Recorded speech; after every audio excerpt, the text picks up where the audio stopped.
नमस्कार, ये आकाशवाणी शिमला है। अब आप प्रभा शर्मा से प्रादेशिक समाचार सुनिए। आज के मुख्य समाचार। प्रदेश में धूमधाम से मनाया गया कारगिल विजय दिवस। मुख्यमंत्री जयराम ठाकुर ने हमीरपुर में दी कारगिल के शहीदों को श्रद्धांजलि। राज्यपाल राजेंद्र विश्वनाथ आर्लेकर का लोगों से हरियाली पौधरोपण अभियान में सहयोग का आह्वान। कोरोना महामारी की प्रदेश में बढ़ी रफ्तार, एक दिन में 986 मामले दर्ज। और प्रदेश में मॉनसून लगातार सक्रिय, 28 और 29 जुलाई को कुछ स्थानों पर भारी से बहुत भारी वर्षा का ऑरेंज अलर्ट। अब समाचार विस्तार से। कारगिल विजय दिवस आज प्रदेश भर में धूमधाम से मनाया गया और इस मौके पर आयोजित समारोह में कारगिल युद्ध के शहीदों को श्रद्धांजलि दी गई। राज्य स्तरीय कारगिल विजय दिवस समारोह हमीरपुर में आयोजित किया गया, जिसकी अध्यक्षता मुख्यमंत्री जयराम ठाकुर ने की। मुख्यमंत्री ने इस मौके पर कहा कि कारगिल विजय दिवस हमारे सशस्त्र बलों की अटूट देशभक्ति, असाधारण वीरता और दृढ़ संकल्प का प्रतीक है। इस ऐतिहासिक दिन पर हर भारतीय कृतज्ञता की भावना से हमारे वीर जवानों के बलिदान का स्मरण करता है। उन्होंने इस अवसर पर कारगिल युद्ध के शहीदों को श्रद्धांजलि अर्पित की। मुख्यमंत्री ने कहा कि कारगिल शहीदों ने हमारी मातृभूमि की रक्षा के लिए अत्यंत कठिन परिस्थितियों में बहादुरी से लड़ाई लड़ी। उनकी वीरता और अदम्य साहस भारत के इतिहास में सदैव स्वर्णिम अक्षरों में अंकित रहेगा। मुख्यमंत्री ने कहा कि राज्य सरकार सेना से सेवानिवृत्त होने वाले सभी अग्निवीरों को सरकारी क्षेत्र में रोजगार के अवसर उपलब्ध करवाएगी। उन्होंने इस अवसर पर राष्ट्रीय एकता की शपथ दिलाई और वीर नारियों, शहीदों की विधवाओं और शहीदों के परिवारों के अन्य सदस्यों को सम्मानित भी किया।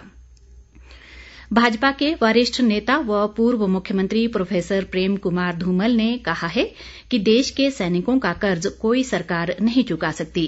सुजानपुर विधानसभा क्षेत्र के टौणी देवी में आयोजित कारगिल विजय दिवस के मौके पर प्रोफेसर धूमल ने शहीदों को श्रद्धांजलि अर्पित करते हुए कहा कि हम घरों में आराम से सोते हैं क्योंकि देश की सरहदों की रक्षा हमारे वीर सैनिक करते हैं। उन्होंने इस मौके पर कारगिल युद्ध और 1971 के युद्ध के शहीद सैनिकों के परिजनों को सम्मानित किया। बहनों और भाइयों, हमारे प्रदेश में सेना में भर्ती होना एक सम्मान माना जाता है। राजसैनिक अधिकार नौकरी का अर्थ ये होता था कि फौज में भर्ती हो गया। जब शहीद परिवारों को सम्मानित कर रहे थे तो कैप्टन करम सिंह के भाई भी सम्मानित हुए। कैप्टन करम सिंह मैट्रिक तक मेरे क्लास फेलो थे डीएवी स्कूल, और 71 के लड़ाई से पहले वो जालंधर में पोस्टेड थे। मैं कॉलेज में पढ़ाता था तो मिलने भी आए थे और उसके कुछ दिनों के बाद वो शहीद हो गए। अनेकों परिवारों की कहानी मुझे पता है। जिस वीरता का, साहस का परिचय हमारे शहीदों ने बॉर्डर पर दिया, लड़ाई में दिया, उनके परिवारों ने बाद में उनकी शहादत के बाद दिया है। शिमला में आयोजित कारगिल विजय दिवस समारोह की अध्यक्षता शहरी विकास मंत्री सुरेश भारद्वाज ने की। उन्होंने इस मौके पर कारगिल शहीदों को श्रद्धांजलि देते हुए कहा कि कारगिल युद्ध के बाद भारत को दुनिया में विकसित सैन्य शक्ति के रूप में देखा जाने लगा। विधानसभा अध्यक्ष विपिन सिंह परमार ने आज सुलह में कारगिल विजय दिवस कार्यक्रम को संबोधित करते हुए कहा कि भारतीय सेना, सैनिक और पूर्व सैनिक हमारे देश का गौरव हैं। उन्होंने कहा कि प्रधानमंत्री नरेंद्र मोदी ने सेना का मनोबल बढ़ाने तथा उनके मान सम्मान को और अधिक प्रभावी व मजबूत किया है।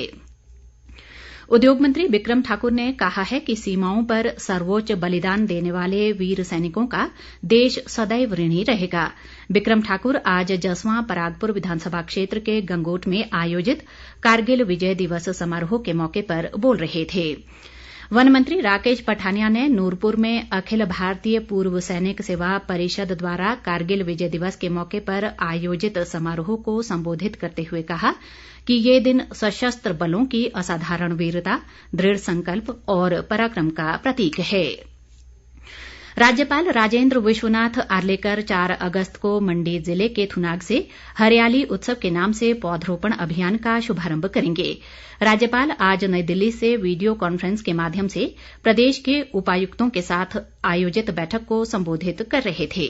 राज्यपाल ने इस मौके पर कहा कि आजादी का अमृत महोत्सव वर्ष में जलवायु परिवर्तन से निपटने के लिए आम नागरिकों और विद्यार्थियों की सहभागिता को केंद्र में रखा गया है। उन्होंने कहा कि इस अभियान के तहत पौधरोपण करना और पौधों का संरक्षण कर उन्हें पूर्ण रूप से विकसित कर पेड़ बनने तक उनका संरक्षण करने के मूल सिद्धांत पर कार्य किया जाएगा। राज्यपाल ने लोगों से इस अभियान में गंभीरता के साथ अपनी सहभागिता सुनिश्चित करने और पौधों का संपूर्ण विकास सुनिश्चित करने का आग्रह किया। 6 अगस्त को प्रदेश के चयनित 200 स्कूलों में पाठशाला आयुष वाटिका कार्यक्रम भी शुरू किया जाएगा। शिक्षा मंत्री गोविंद ठाकुर ने कहा है कि प्रदेश सरकार किसानों और बागवानों के हितों के लिए सदैव तत्पर है और राज्य में अधिकांश सब्जी मंडियों का निर्माण व विस्तार भाजपा सरकार के कार्यकाल में हुआ है। गोविंद ठाकुर आज मनाली विधानसभा क्षेत्र के चौरी बिहाल में सब्जी मंडी के विकास और विस्तार के कार्य के उद्घाटन अवसर पर बोल रहे थे। उन्होंने कहा कि मनाली के बंदरौल और शाट में सब्जी मंडियों को खूबसूरत व आधुनिक बनाया जा रहा है ताकि किसानों और बागवानों को ज्यादा सुविधाएं मिल सकें। उन्होंने पतली कूहल में जिला स्तरीय कारगिल विजय दिवस समारोह की अध्यक्षता भी की। प्रदेश में कोरोना ने अपनी रफ्तार और बढ़ा ली है। राज्य में आज इस महामारी के 986 नए मामले दर्ज किए गए। इनमें से सर्वाधिक 265 मामले कांगड़ा जिला में दर्ज किए गए, जबकि मंडी में 177 और शिमला में 132 मामलों की पुष्टि हुई है। ऐसे में कांगड़ा जिला एक बार फिर कोरोना हॉटस्पॉट बन गया है। इसी के साथ प्रदेश में कोरोना के सक्रिय मामलों की संख्या बढ़कर 4,541 हो गई है।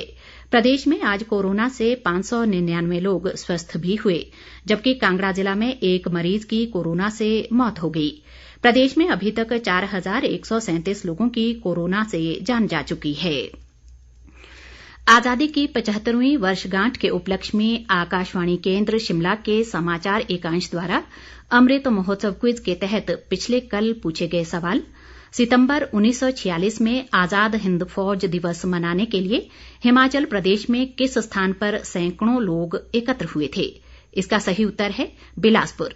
सही उत्तर देने वाली विजेता हैं शिमला के नाभा की रहने वाली नीलम ठाकुर। विजेता का चयन लकी ड्रॉ से किया गया है। विजेता को हिम ऊर्जा के सहयोग से पुरस्कार और प्रमाण पत्र प्रदान किया जाएगा।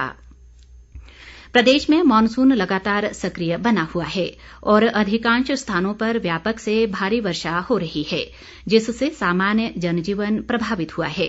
किन्नौर जिला के निचार उपमंडल के काचरंग गांव के नाले में बनी एक छोटी झील के अचानक टूट जाने से नाले में बाढ़ आ गई। हालांकि इस बाढ़ से कोई जानी नुकसान नहीं हुआ है। इस बीच मौसम विभाग ने 30 जुलाई तक प्रदेश में अधिकांश स्थानों पर मॉनसून की वर्षा जारी रहने की संभावना जताई है। विभाग ने 28 और 29 जुलाई को प्रदेश के मैदानी और मध्यम ऊंचाई वाले कुछ स्थानों पर भारी से बहुत भारी वर्षा का ऑरेंज अलर्ट भी जारी किया है। प्रदेश भाजपा महामंत्री और मुख्यमंत्री के राजनीतिक सलाहकार त्रिलोक जम्वाल ने कांग्रेस की राष्ट्रीय अध्यक्ष सोनिया गांधी से पूछताछ के खिलाफ कांग्रेस सत्याग्रह की आलोचना की है। त्रिलोक जम्वाल ने आज शिमला में कहा कि नेशनल हेराल्ड मामले में गबन की गई संपत्ति करदाताओं और स्वतंत्रता सेनानियों की थी, जिसे एक परिवार ने छीन लिया। उन्होंने कहा कि जिन लोगों ने अपराध किया है उन्हें पूछताछ का सामना करना पड़ेगा। इस बीच सोनिया गांधी से पूछताछ का विरोध कर रहे कांग्रेस नेताओं की आज दिल्ली में गिरफ्तारी की प्रदेश कांग्रेस अध्यक्ष प्रतिभा सिंह ने आलोचना की है। उन्होंने केंद्र सरकार पर विपक्ष की आवाज दबाने का आरोप लगाया और कहा कि भाजपा की दमनकारी नीतियों का कांग्रेस एकजुटता से मुकाबला करेगी। अंत में मुख्य समाचार एक बार फिर। प्रदेश में धूमधाम से मनाया गया कारगिल विजय दिवस। मुख्यमंत्री जयराम ठाकुर ने हमीरपुर में दी कारगिल के शहीदों को श्रद्धांजलि। राज्यपाल राजेंद्र विश्वनाथ आर्लेकर का लोगों से हरियाली पौधरोपण अभियान में सहयोग का आह्वान। कोरोना महामारी ने प्रदेश में बढ़ाई रफ्तार, एक दिन में 986 मामले दर्ज। और प्रदेश में मॉनसून लगातार सक्रिय, 28 और 29 जुलाई को कुछ स्थानों पर भारी से बहुत भारी वर्षा का ऑरेंज अलर्ट। इसी के साथ ये समाचार बुलेटिन समाप्त हुआ। नमस्कार।